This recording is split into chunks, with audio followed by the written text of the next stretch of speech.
game. I don't know if we can win. Like I said, our receivers are a little banged up right now. I don't want to use that as an excuse. Don't think of it like that. I'm just saying that when I look forward to this game, I just don't think we can score many points that we work for. We're going to have to kind of luck into them. So I think that if we can come up with 2 or 3 big lucky plays to start the game and come out like 14-0 or 17-0, then yeah, I think we can protect that lead and take that game. But if things start out slowly, even on both sides, and the game becomes a grinded out fest, I'm not sure how we can win that. So, at this stage, I do feel compelled to take Green Bay. But I think we're going to hang close. I think it's going to be a good game, and all we're going to need is one big play at the end to win it. It's just like last year. People thought Chicago were going to kill us, but we stayed in that game, took it to OT, and just was one play away from winning that game. So we haven't played well on the road yet this year. We only have one big win against the Niners. So if we need to make our road statement in this game. Last year we made our road statement in the divisional round against Chicago. We got to repeat that this year. And that's pretty much what I think. Unfortunately, I am taking Green Bay. I don't like to do that, but I have to pick with my head if I want to get the best record possible. So that's my thoughts on the game, and I'll get to the other 3 games in a second here. And for these last 3 games, I would love to take Jacksonville. I'm really trying to convince myself to take Jacksonville for obvious reasons, but I can't do it anymore. I can't. Everything that could go wrong for Jacksonville right now in terms of winning this game is going wrong. You have a Jacksonville player coming out and calling New England out and basically giving them motivation, Paul Spicer. You have the website, Jaguars.com, ridiculing the Patriots' achievement by putting an asterisk, a literal asterisk, next to their record. And that might seem like a joke, but you can't take things for granted when you're talking about this right now. Last week, they did not play well. They could not run the ball. They could not run the clock out. They could not protect the lead. And they were helpless when Pittsburgh started throwing the ball like mad. And in all, they were pretty lucky to come out with that victory.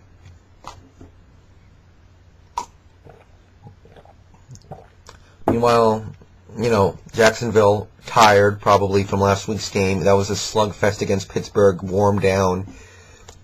And you got New England, they're rested and ready to go. Wes Welker was looking at what Pittsburgh was able to do against Jacksonville, and he's just thinking, oh man, maybe we can't go deep against Jacksonville. Maybe Rasheed Mathis will take care of Randy Moss. I think he will.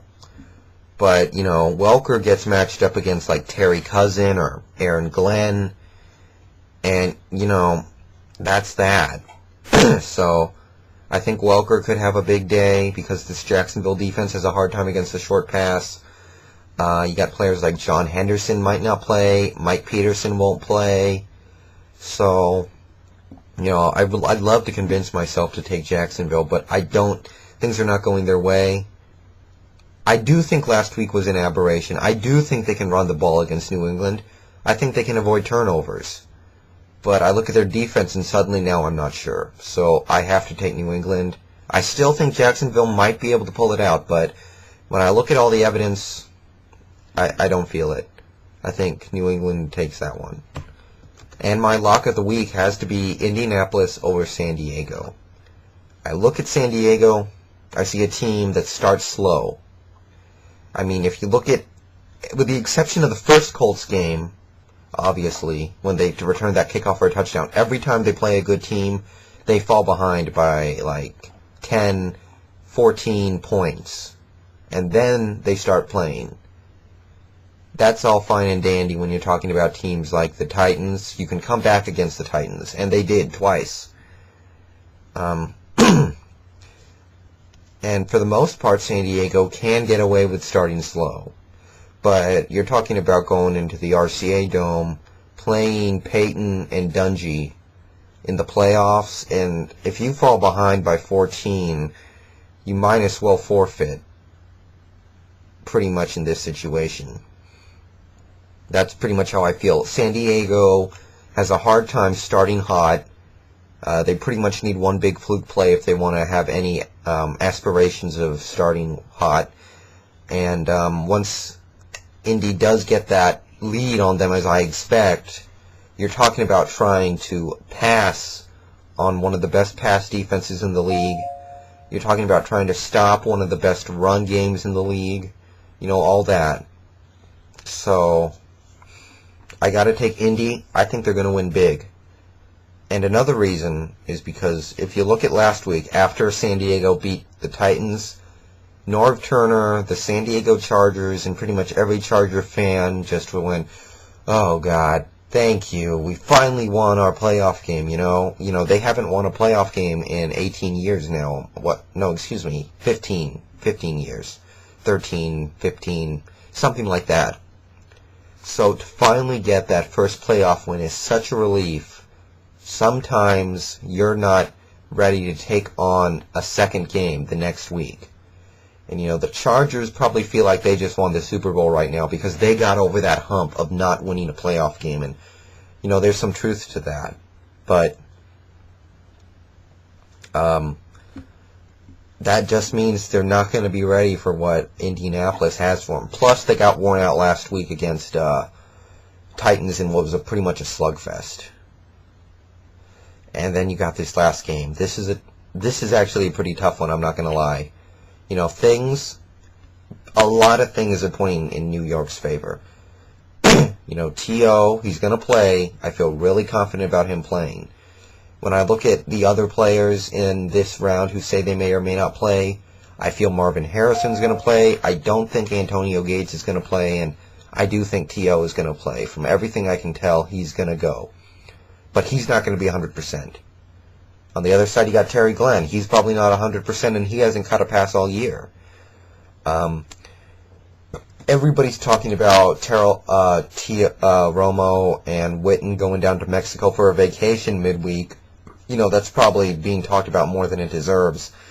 But it's something to think about, I guess. And, Dallas, what else was I going to say? You got all that going on with Dallas right now. And then you got New York. Supposedly they're hot. They're 8-1 on the road.